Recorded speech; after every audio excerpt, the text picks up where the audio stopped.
അവനൊപ്പം പറയാനൊരാളുമില്ല, അവനെ പോലാരാധ്യരാരുമില്ല. അവനൊപ്പം പറയാനൊരാളുമില്ല, അവനെ പോലാരാധ്യരാരുമില്ല. അവനിൽ ശരണപ്പെട്ടാരുമേ ഒരു നാളും അലയാതെ മോദമായി മോദമായി മരുവും മരുവിലും ശാന്തമായി. ആയിരങ്ങളിൽ സുന്ദരൻ വന്നിതൻ, ആരിലും ഉന്നതൻ ക്രിസ്തുവാ. ഇപ്പോൾ നാം ശ്രമിച്ചുകൊണ്ടിരിക്കുന്നത് മോർണിംഗ് വോയ്സ് എന്ന ആത്മീയ ശുശ്രൂഷ. ഇന്ന് ഇയ്യോബിൻ്റെ പുസ്തകത്തിൽ നിന്നും കർത്താവിൻ്റെ ദാസൻ കുഞ്ഞുമോൻ തോട്ടപ്പള്ളി ധ്യാനചിന്തകൾ പങ്കുവയ്ക്കുന്നു. ദൈവനാമത്തിന് മഹത്വമുണ്ടാകട്ടെ. ഇയ്യോബിൻ്റെ പുസ്തകം 25-ാം അധ്യായം ഞാൻ വായിക്കുന്നത് ശ്രദ്ധിച്ചാലും. അതിന് ശൂഹ്യനായ ബിൽദാദ് ഉത്തരം പറഞ്ഞത് എന്തെന്നാൽ, ആധിപത്യവും ഭയങ്കരത്വവും അവൻ്റെ പക്കലുണ്ട്, തൻ്റെ ഉന്നത സ്ഥലങ്ങളിൽ അവൻ സമാധാനം പാലിക്കുന്നു. അവൻ്റെ സൈന്യങ്ങൾക്ക് സംഖ്യയുണ്ടോ? അവൻ്റെ പ്രകാശം ആർക്ക് ഉദിക്കാതെ ഇരിക്കുന്നു? മർത്യൻ ദൈവസന്നിധിയിൽ എങ്ങനെ നീതിമാനാകും? സ്ത്രീ പ്രസവിച്ചവൻ എങ്ങനെ നിർമ്മലനാകും? ചന്ദ്രന് പോലും ശോഭയില്ലല്ലോ, നക്ഷത്രങ്ങളിലും തൃക്കണ്ണിന് ശുദ്ധിയുള്ളവയല്ല. പിന്നെ പുഴുവായിരിക്കുന്ന മർത്യനും കൃമിയായിരിക്കുന്ന മനുഷ്യനും എങ്ങനെ?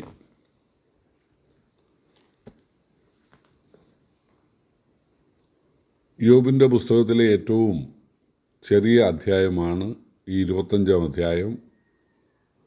6 വാക്യങ്ങളാണുള്ളത്. ശൂഹ്യനായ ബിൽദാദിൻ്റെ 3-ാമത്തെ പ്രതിവാദമാണിത്. 1-ാമത്തെ പ്രതിവാദം 8-ാം അധ്യായവും 2-ാമത്തേത് 18-ാം അധ്യായവുമാണ്. രണ്ടിലും ദുഷ്ടത ചെയ്യുന്നവർക്കാണ് ദൈവം ഭൂമിയിൽ ശിക്ഷ നൽകുന്നത് എന്നാണ് അദ്ദേഹം സമർത്ഥിക്കാൻ ശ്രമിക്കുന്നത്. അവരുടെ പ്രകാശമാണ് ഇരുളാകുന്നത്. സൗഖ്യമാകാത്ത രോഗമുണ്ടാകുന്നത് അവർക്കാണ്. അവരുടെ മക്കളാണ് മരിക്കുന്നത്. അവരുടെ വീട് അന്യർക്കായിത്തീരും. 8-ാം അധ്യായത്തിലും 18-ാം അധ്യായത്തിലും അദ്ദേഹം അത് ആവർത്തിച്ച് പറയുന്നുണ്ട്. നീതിമാനെ ദൈവം ശിക്ഷിക്കും, എന്നാൽ അവൻ അനുതപിച്ച് ഏറ്റുപറഞ്ഞാൽ ദൈവം അവനോട് ക്ഷമിക്കും. അപ്പോൾ ഒരു മക്കളോട് കരുണ തോന്നുന്ന പോലെ ദൈവത്തിന് ഭക്തന്മാരോട് കരുണ തോന്നും. രോഗസൗഖ്യം നൽകും, ഉപജീവനം നൽകും. എന്നാൽ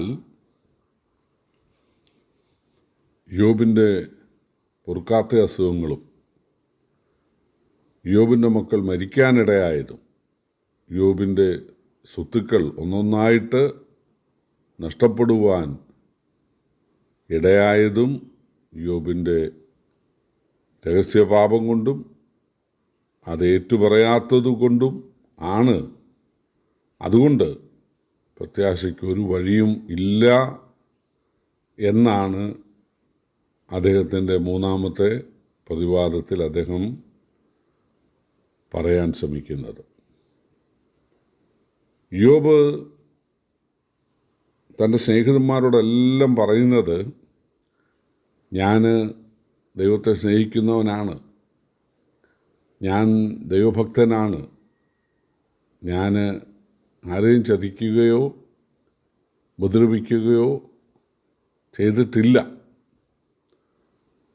മാത്രവുമല്ല, എനിക്കുണ്ടായ ഈ ദുഃഖദുരിതങ്ങളൊക്കെ ദൈവത്തിൻ്റെ ഏതോ ഉദ്ദേശമാണ്. ഇതിൽ അദ്ദേഹം ഉറച്ചു നിൽക്കുകയാണ്. പക്ഷേ ബിൽദാദ് ഇപ്പോൾ ചോദിക്കുന്നത്, ലോകത്തിൽ നീതിമാന്മാരാരുമില്ല, സ്ത്രീ പ്രസവിച്ച മനുഷ്യൻ എങ്ങനെ നിർമ്മലനാകും? ദൈവം നോക്കുമ്പോൾ ചന്ദ്രനും നക്ഷത്രങ്ങൾക്കും ശുദ്ധിക്കുറവുണ്ട്. പിന്നെ എങ്ങനെ പുഴുവായ മനുഷ്യൻ ഞാൻ നീതിമാനാണ്, ഞാൻ ഭക്തനാണ്, ഞാൻ രക്ഷിക്കപ്പെട്ടവനാണ്, ഞാൻ സ്വർഗാവകാശിയാണ് എന്ന് അവകാശപ്പെടും എന്നാണ് ബിൽദാദ് ചോദിക്കുന്നത്. ഇത് കേവലം ബിൽദാദിൻ്റെ ഒരു അഭിപ്രായം മാത്രമല്ല, ലോകത്തിലെ ബഹുഭൂരിപക്ഷം ആളുകൾ, ക്രൈസ്തവ നാമധാരികൾ ഉൾപ്പെടെ പറയുന്നത് ഈ ഭൂമിയിൽ വെച്ച് രക്ഷിക്കപ്പെട്ടു എന്ന് പറയാൻ സാധിക്കയില്ല. അത് അഹങ്കാരമാണ്. നീതിമാൻ ആരുമില്ല എന്നല്ലേ ബൈബിളിലുള്ളത്. അതുകൊണ്ട് ഞാൻ പാപിയാണെന്ന് പറയണം. മതനേതാക്കൾ പോലും പാപിയായി എനിക്ക് വേണ്ടി പ്രാർത്ഥിക്കണം എന്നാണ് പറയുന്നത്. എന്നാൽ പാപിയെ രക്ഷിക്കാൻ വന്ന് പാപികൾക്ക് വേണ്ടി കുരിശിൽ യാഗമരണം വരിച്ച യേശുവിനെ രക്ഷകനായി സ്വീകരിക്കുന്ന ആ നിമിഷത്തിൽ ഏത് കൊടും പാപിയും ദൈവമകനായി തീരുകയാണ്. കുരിശിലെ കള്ളൻ്റെ അനുഭവം നമുക്കറിയാമല്ലോ. അതുപോലെ ഒരു വേശ്യാസ്ത്രീയുടെ കാര്യം നമുക്കറിയാമല്ലോ. ചുങ്കക്കാരുടെ കാര്യം നമുക്കറിയാമല്ലോ. ഒറ്റ നിമിഷം കൊണ്ടാണ് ഒരു ജനനമുണ്ടാകുന്നത്. ആത്മീയ ജനനവും അങ്ങനെ തന്നെയാണ്. തിരുവെഴുത്ത് പറയുന്നു, യേശുവിനെ കൈക്കൊണ്ട് അവൻ്റെ നാമത്തിൽ വിശ്വസിക്കുന്ന ഏവർക്കും ദൈവമക്കളാകുവാൻ ദൈവം അധികാരം നൽകിയിരിക്കുന്നു. ദൈവമക്കളാകുക എന്ന് പറഞ്ഞാൽ വീണ്ടും ജനിക്കുക. വീണ്ടും ജനിക്കാൻ ദൈവത്തിൻ്റെ ജീവനാണ് വേണ്ടത്. കർത്താവ് അത് തരാനാണ് വന്നത്. നിങ്ങൾക്ക് ജീവനുണ്ടാകാനും സമൃദ്ധിയായി ഉണ്ടാകാനും അത്രേ ഞാൻ വന്നത്. ഞാൻ നല്ലയിടയൻ ആളുകൾക്ക് വേണ്ടി ജീവനെ കൊടുക്കുന്നു.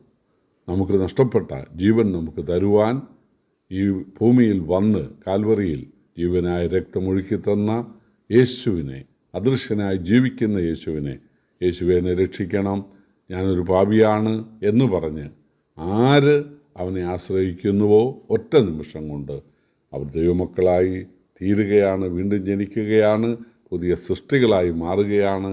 അവർക്ക് പറയാം, ഞാൻ രക്ഷിക്കപ്പെട്ടവനാണ്, ഞാൻ ദൈവത്താൽ നീതീകരിക്കപ്പെട്ടവനാണ്, ഞാൻ പാപമോചനം പ്രാപിച്ചവനാണ്, എൻ്റെ പേര് സ്വർഗത്തിലുണ്ട്, ഞാൻ സ്വർഗത്തിൽ പോകും എന്ന് അവർക്ക് ഉറപ്പായിട്ട് പറയാൻ സാധിക്കും.